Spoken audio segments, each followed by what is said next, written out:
Is his problem here that he had it in his mind before he came into the game that Chris Kavanagh was a referee that always ends up causing a problem for Fulham?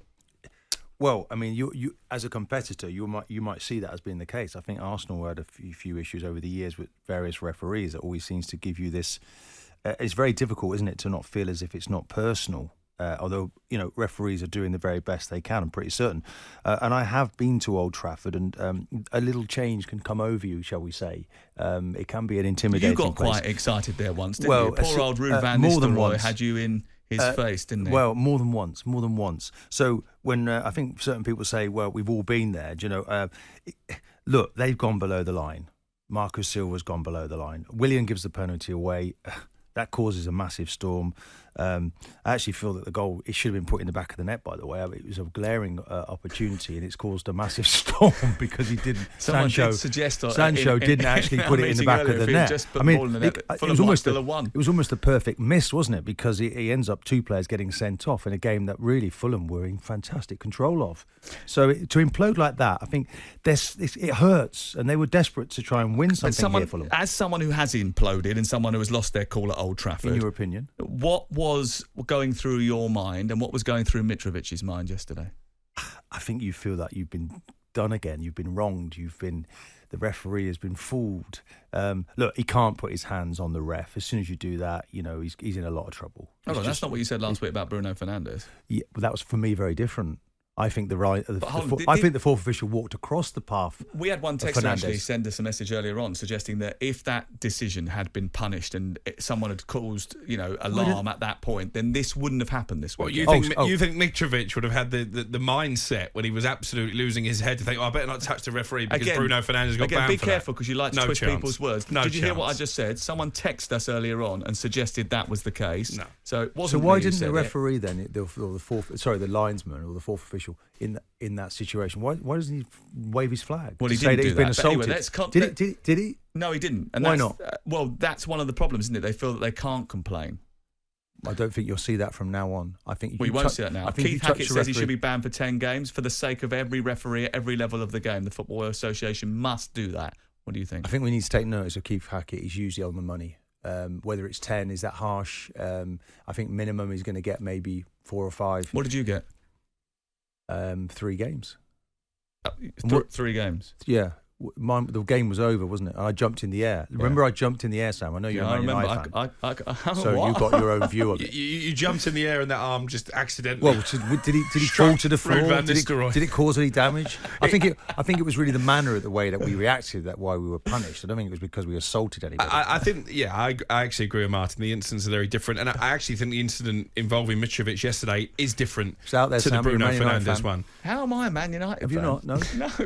Well, you have got a season ticket. Well, I haven't, no, but there is someone in my family who has, yeah. But you look at the Mitrovic incident, there was a lot more venom, even this picture on the back page of the newspapers, a lot more aggression than there was with Fernandes. But I'm not necessarily going to blame Mitrovic 100% because I think in this instance, you look over to your technical area, you see your manager, you see your coaching staff have completely lost it.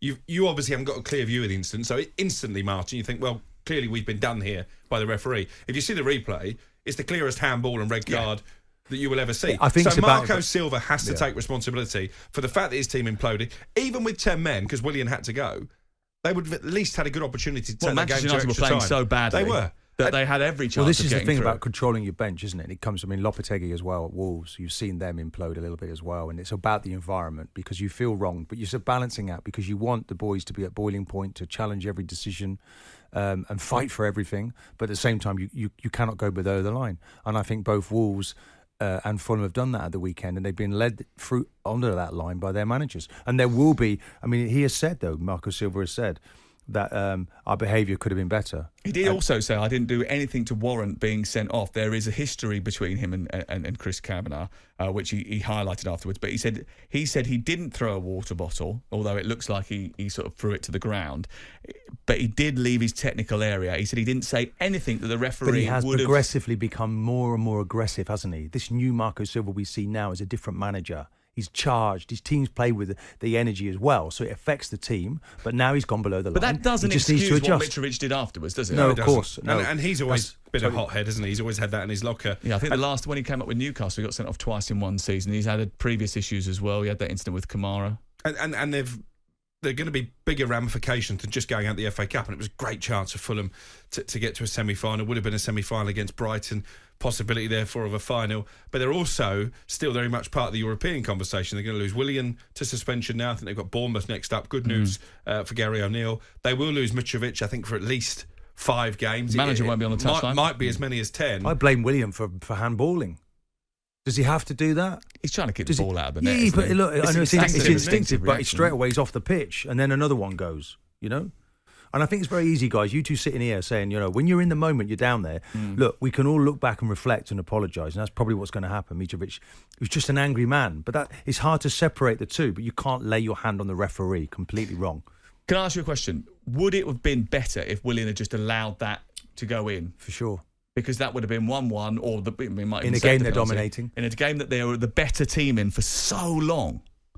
And they got a chance to fight with 11 men. Yeah, but in the moment, I think he thinks he can get there. He thinks he can get there maybe with his body and his shoulder, and then the arm comes out and it's clearly a handball. And he knows he's going to walk. Isn't it? If you want to have your say on this, you can. 03717223344. What should the punishment be to Mitrovic? Keith Hackett said it should be at least 10 games for the good of referees everywhere. We'd love to hear from you. 03717223344. We've mentioned that Fulham were the better team in that game. Just give us a one-line assessment of Manchester United's performance up until that point. Tired. They look jaded. Marty's made the point. They've played more games than any other team in Europe. They've had injuries. Obviously, McTominay coming into midfield, Maguire coming into the team. We know that those two are not really good enough. And I think this international break has come at a very good time for Erik ten Hag. Just a chance to regroup and go for the final run-in. Chelsea, Martin, by the way. Chelsea what? Chelsea, not Manchester United. Oh. You're listening to talkSPORT.